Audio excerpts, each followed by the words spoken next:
محمد نبينا بنور هدينا من مكة حبيب نور سطع المدينة.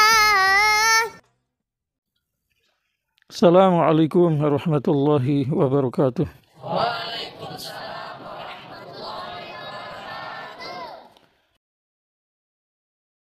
Seorang perempuan datang kepada saya, Pak Kiai, suami saya sudah mengatakan cerai 3 kali. Cerai, rujuk lagi. Cerai, ada SK-nya enggak? Lisan saja. Saya bilang sekarang cerai lisan dicabut oleh pemerintah dan negara, harus diproses di pengadilan. Artinya cerai 3 kali tidak sah. Tapi kata kiainya sah. Kata kiai anu sah, ya sudah. Sebutkan berapa? 5 kiai lah. Apa yang terjadi? Cerai. Kan kasihan anak-anaknya. Ya kenapa? Ada dualisme. Dari mana yang ditaati, fikih atau undang-undang negara? Ya undang-undang negara dong. Gimana lagi? Apakah jatuh talak 3 sah tidak sahnya itu bergantung kepada keputusan pemerintah atau tidak? Jawabannya tidak. Kenapa?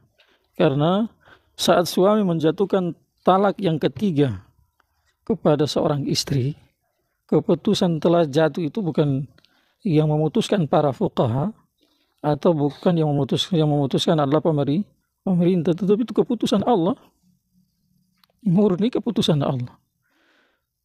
Kalaupun ada dalam kitab-kitab fikih ulama menulis, itu hanya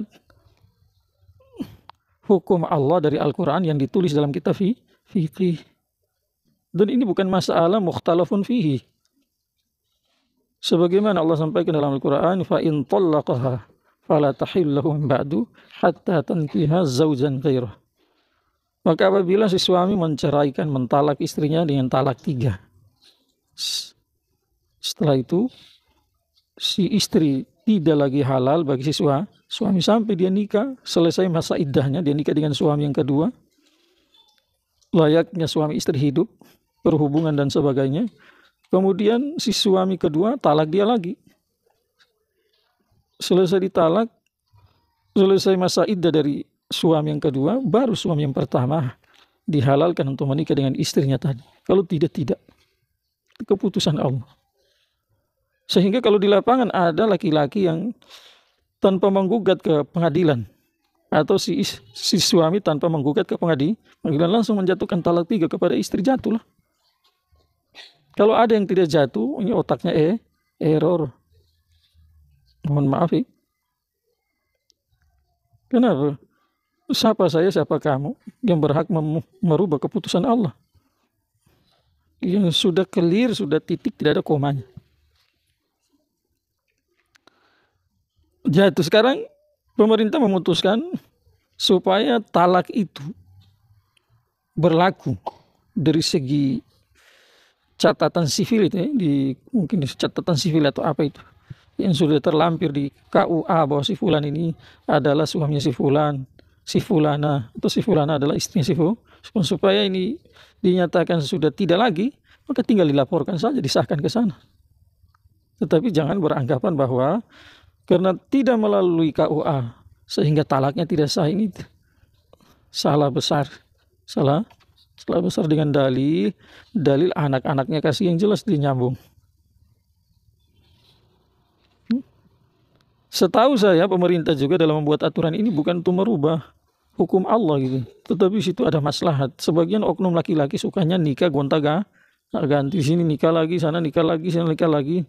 Nah, supaya jangan penyakit ini bisa dibendung, maka salah satu diaturkan undang-undang ini. Tetapi bukan berarti pemerintah merubah hukum. Nomor satu yang saya tahu, kalaupun na'udzubillah pemerintah merubah hukum, maka tinggal ditaati zahirnya saja, batinnya tidak boleh. Kenapa? Karena keputusan pemerintah berlawanan dengan keputusan Allah, dan ini masalah yang kalau dirubah, dianggap ini yang telah diharamkan oleh Allah, kita bilang halal, iman kita bisa copot. Orang bilang tingkat tinggi kalau dilanggar itu.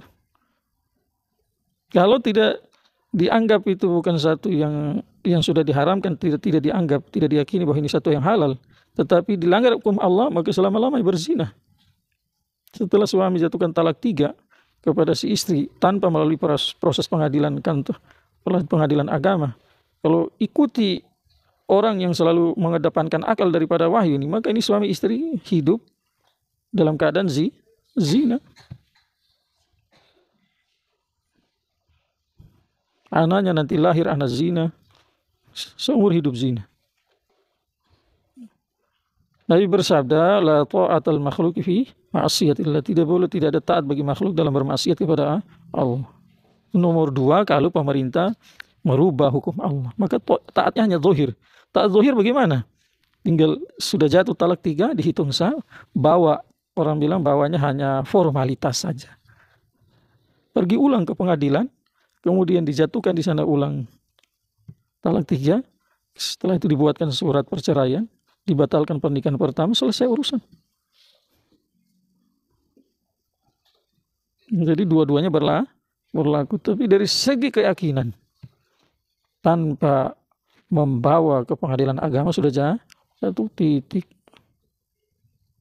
Solusinya tadi, supaya aman kita. Karena nanti kalau kita yang jatuhkan laki-laki yang sudah jatuhkan talak 3 untuk si istri, tetapi belum diproses ke pengadilan, nanti kasihan si istrinya.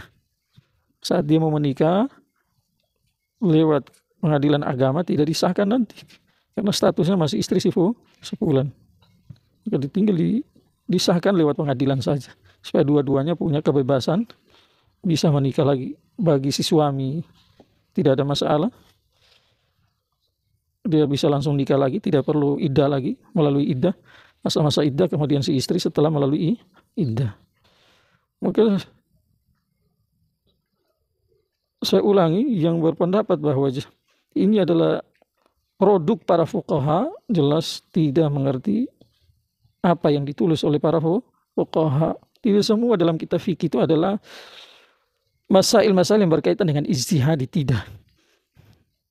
Ada yang merupakan satu kesepakatan semua yang didasari oleh dalil qat'i yang tidak ada mahalul ijtihad di situ.